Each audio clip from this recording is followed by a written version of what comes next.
ഇങ്ങനെ വ്യാജ ID കാർഡൊന്നും അവർ നിർമ്മിക്കാറില്ല, കള്ളവോട്ട് അവർ ചെയ്യാറേ ഇല്ല. മരിച്ചുപോയവരുടെ വരെ വോട്ട് ചെയ്യുന്ന പാർട്ടിയല്ലേ കമ്മ്യൂണിസ്റ്റ് പാർട്ടി. മരിച്ചുപോയവർ തിരിച്ചു വരുന്നത് ഈ ഇലക്ഷൻ കാലത്താണ്. കണ്ണൂരിൽ അത് കണ്ടതാണ്. അപ്പോൾ അതുകൊണ്ട്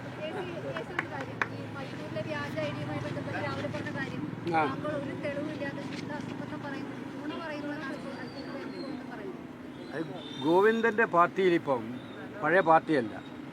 ആ പാർട്ടിയിൽ നടന്നുകൊണ്ടിരിക്കുന്ന കാര്യങ്ങൾ ഞങ്ങൾക്കറിയാൻ കൃത്യമായ സംവിധാനമുണ്ട്. എന്താണ് അതിനകത്ത് നടക്കുന്നതെന്ന് അറിയാൻ ഇപ്പം പഴയതുപോലെ കൂട്ടിട്ടിട്ടുള്ള രഹസ്യ അറകളൊന്നും അവിടെ ഇപ്പം ഇല്ല. അപ്പോൾ അതുകൊണ്ട്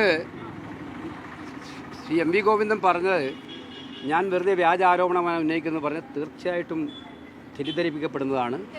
അവിടെ ഒരു കാര്യമുണ്ട്, തെളിവുകൾ പുറപ്പെടുവിക്കുന്നതല്ലല്ലോ പ്രശ്നം. ഞങ്ങൾ ഉന്നയിച്ച കാര്യം അവിടെ പ്രിൻ്റ് ചെയ്യുന്നതായിട്ടുള്ള വിവരം ഞങ്ങൾക്ക് കിട്ടിയിട്ടുണ്ട്.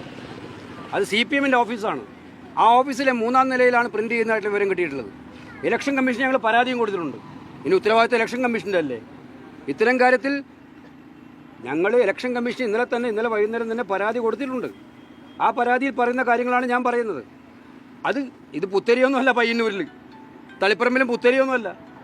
ഒരുപാട് വ്യാജ ID കാർഡ് ഉണ്ടാക്കാറുണ്ട്, കള്ളവോട്ട് ചെയ്യാറുണ്ട്, ബാങ്കുകൾ പിടിച്ചെടുക്കാറുണ്ട്, സഹകരണ സ്ഥാപനങ്ങളും അതുപോലെ പഞ്ചായത്തുകളും പിടിച്ചെടുക്കാറുണ്ട്.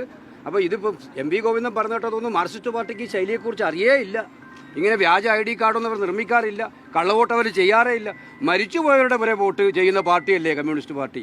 മരിച്ചുപോയവർ തിരിച്ചു വരുന്നത് ഈ ഇലക്ഷൻ കാലത്താണ്. കണ്ണൂരിൽ അത് കണ്ടതാണ്. അപ്പോൾ അതുകൊണ്ട് ആ പറയുന്നതിലും കാര്യമില്ല. അന്വേഷിക്കട്ടെ, ഇലക്ഷൻ കമ്മീഷൻ അന്വേഷിക്കട്ടെ, പോലീസ് അന്വേഷിക്കട്ടെ, അവർക്ക് ആവശ്യമായ തെളിവുകൾ കിട്ടും. അവരുടെ പ്രചരണ വാഹനത്തിൽ നിന്നുള്ള അനൗൺസ്മെൻ്റാണ് പുറത്തു വന്നത്. നമ്മൾ ഈ തെരഞ്ഞെടുപ്പ് ഇപ്പം ഈ പിഷാരടിയുടെ കാര്യം പറഞ്ഞതുപോലെ തെരഞ്ഞെടുപ്പ് എന്ന് പറയുന്നത് ആരോഗ്യകരമായ ഒരു മത്സരമാക്കിയിട്ടാണ് മാറ്റേണ്ടത്.